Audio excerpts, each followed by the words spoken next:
It was late one fall in Halloween land, and the air had quite a chill. Against the moon a skeleton sat, alone upon a hill. He was tall and thin, with a bat bow tie. Jack Skellington was his name. He was tired and bored in Halloween land. Everything was always the same. I'm sick of the scaring, the terror, the fright. I'm tired of being something that goes bump in the night.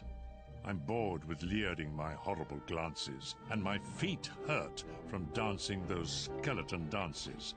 I don't like graveyards, and I need something new. There must be more to life than just yelling, boo!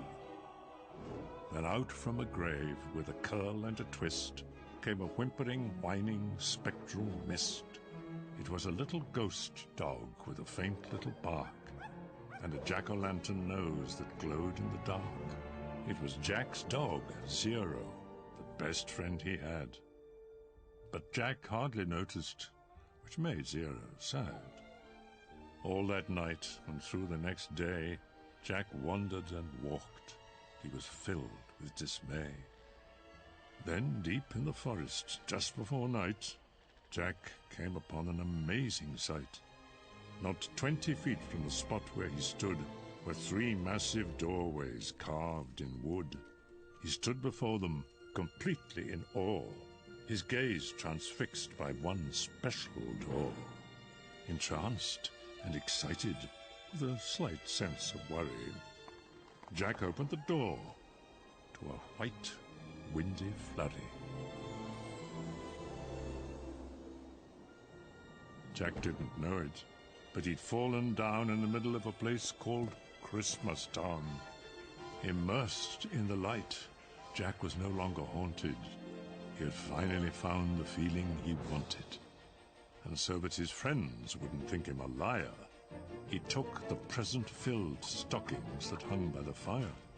He took candy and toys that were stacked on the shelves, and a picture of Santa with all of his elves. He took lights and ornaments, and the star from the tree, and from the Christmas Town sign he took the big letter C. He picked up everything that sparkled or glowed. He even picked up a handful of snow. He grabbed it all, and without being seen, he took it all back to Halloween. Back in Halloween, a group of Jack's peers stared in amazement at his Christmas souvenirs. For this wondrous vision, none were prepared. Most were excited, though a few were quite scared.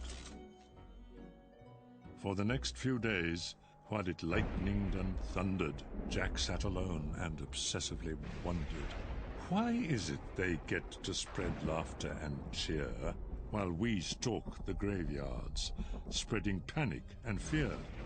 Well, I could be Santa, and I could spread cheer. Why does he get to do it year after year? Outraged by injustice, Jack thought, and he thought. Then he got an idea. Yes, why not? In Christmas Town, Santa was making some toys, when through the din he heard a soft noise. He answered the door, and to his surprise, he saw weird little creatures in strange disguise. They were altogether ugly and rather petite. As they opened their sacks, they yelled, "Trick or treat!" Then a confused Santa was shoved into a sack and taken to Halloween to see Mastermind Jack. In Halloween, everyone gathered once more, for they'd never seen a Santa before. And as they cautiously gazed at this strange old man, Jack related to Santa his masterful plan. "My dear Mr. Claus, I think it's a crime that you've got to be Santa all the time.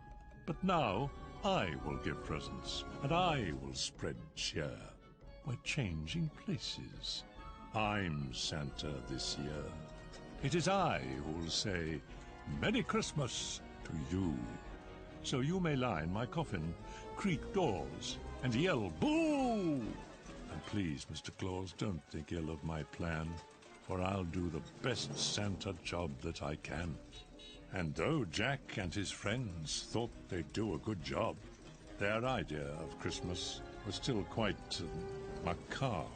They were packed up and ready on Christmas Eve day when Jack hitched his reindeer to his sleek coffin sleigh. But on Christmas Eve, as they were about to begin, a Halloween fog slowly rolled in. Jack said, "We can't leave. This fog's just too thick. There will be no Christmas, and I can't be St. Nick." Then a small glowing light pierced through the fog. What could it be? It was Zero, Jack's dog. Jack said, "Zero, with your nose so bright, won't you guide my sleigh tonight?"